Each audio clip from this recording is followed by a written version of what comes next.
మహాగణాధిపతయ నమః. శ్రీ గురుభ్యో నమః. శ్రీమాత్రే నమః. వెల్కమ్ టు ఏడ్ భక్తి ఛానల్.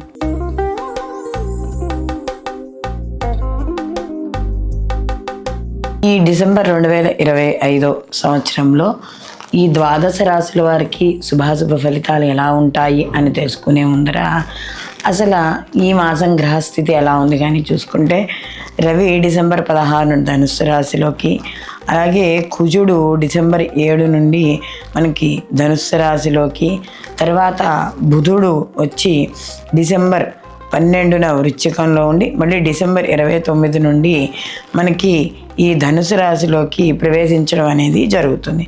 అలాగే మనకి గురువు వచ్చి డిసెంబర్ 5 వరకు కూడా కర్కాటకంలో అంటే అతిచారంతో కర్కాటకంలో వరకు ఉండి దాని తర్వాత మళ్ళీ వెనక్కి ఈయన మిథున రాశిలోకి ఈయన వెళ్ళడం అనేది జరుగుతుంది. అలాగే శుక్రుడు వచ్చి డిసెంబర్ 20 వరకు కూడా ధనుసు రాశిలో ఉండి తదనంతరం ఈయన మకరంలోకి ప్రవేశించడం అనేది జరుగుతుంది.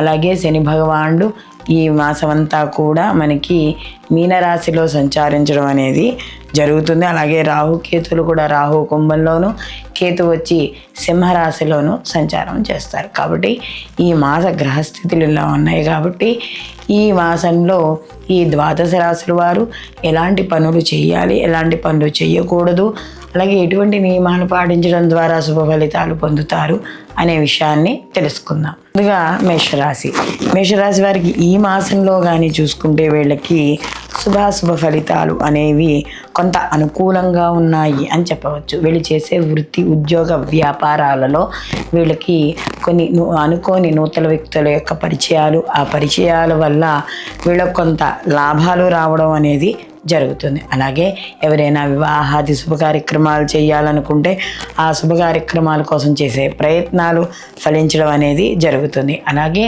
వీళ్ళకి చేసే పనుల్లో వాటిలో సంతృప్తిని వెతుక్కుంటూ ఉండడం, అలాగే ఈ పనిని ఎలా చేయాలి లేదా ఎవరిని సంప్రదించడం ద్వారా పనులు సక్సెస్ అవుతాము అనే విషయాన్ని కూడా వీళ్ళు చాలా ఆలోచన చేసి ముందుకు వెళ్ళడం అనేది జరుగుతుంది. అలాగే ముఖ్యంగా విద్యార్థులు ఐటీ రంగాల్లో ఉన్న వాళ్ళకి, కొంత ఈ అకౌంట్ సైడ్ ఉన్న వాళ్ళందరికీ కూడా అనుకూలంగా ఉంది. కానీ పరీక్షా సమయాల్లో మాత్రం కొద్దిగా కష్టపడి చదివి ఇతర వ్యాపకాలకు దూరంగా ఉండడం అనేది మంచిది. అలాగే వ్యాపార రంగాల్లో ఉన్న వాళ్ళు మాత్రం ఎక్కడైనా పెట్టుబడులు పెట్టే విషయాల్లో కాస్త జాగ్రత్త వహించాలి.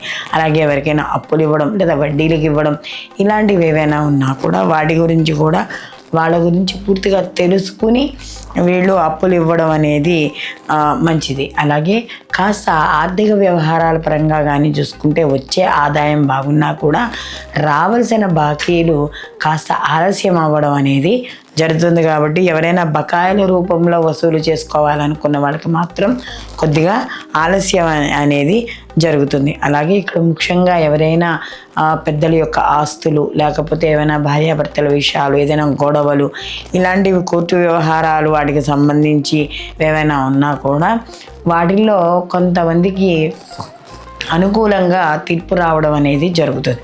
అయితే ఇవి గోచార ఫలితాలు కాబట్టి వీటితో జన్మజాతక ఫలితాలు కూడా మనం ప్రత్యేకంగా చూసుకోవాలి. కాబట్టి వాటి రెండింటిని బట్టి కూడా పూర్ణ ఫలితం రావడం అనేది జరుగుతుంది. అలాగే ఇక్కడ ప్రయాణాలలో లాభాలు అనేవి కూడా వీళ్ళకి కలుగుతాయి. అలాగే వివాహాది శుభ కార్యక్రమాల్లో చురుగ్గా పాల్గొంటారు. భార్యాభర్తల యొక్క మధ్య ఏవైతే మనస్పర్ధలు ఉన్నాయో అవి కొంతవరకు తొలగడం అనేది జరుగుతుంది. నిరుద్యోగులకు ఉద్యోగ అవకాశాలు ఉంటాయి. అలాగే ముఖ్యంగా వీళ్ళు ఏదైనా పనులు చేయాలి అంటే ఏదైనా వస్తువులు కొనుగోలు చేసి లేకపోతే ఏదైనా స్థిరచరాస్తులు కొనుగోలు చేయడం, ఇలాంటివి అగ్రిమెంట్లు ఇలాంటివి చేసినప్పుడు మాత్రం వీళ్ళకి చాలా అనుకూలంగా ఉండడం అనేది జరుగుతుంది. వాటికి సంబంధించిన కార్యక్రమాలు ఏవైతే ఉన్నాయో అవన్నీ కూడా వాళ్ళకి చాలా వేగంగా పూర్తి అవ్వడం అనేది జరుగుతుంది. సంతానపరంగా చేసే ప్రయత్నాలు అంటే వాళ్ళ కోసం చేసే ఉద్యోగము లేదా వృత్తికి సంబంధించిన విషయాలలో, వివాహాది విషయాలలో శుభవార్తలు వినడం అనేది ఉంటుంది.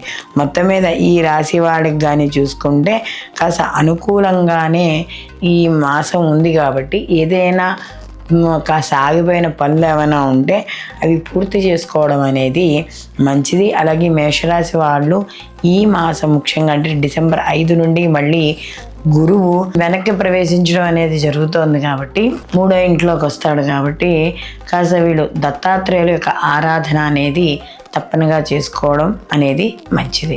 స్వచ్ఛమైన స్ఫటికలింగాలు, రుద్రాక్షమాలలు, జాతి రత్నాల కోసం ఈ కింద నెంబర్ని సంప్రదించండి.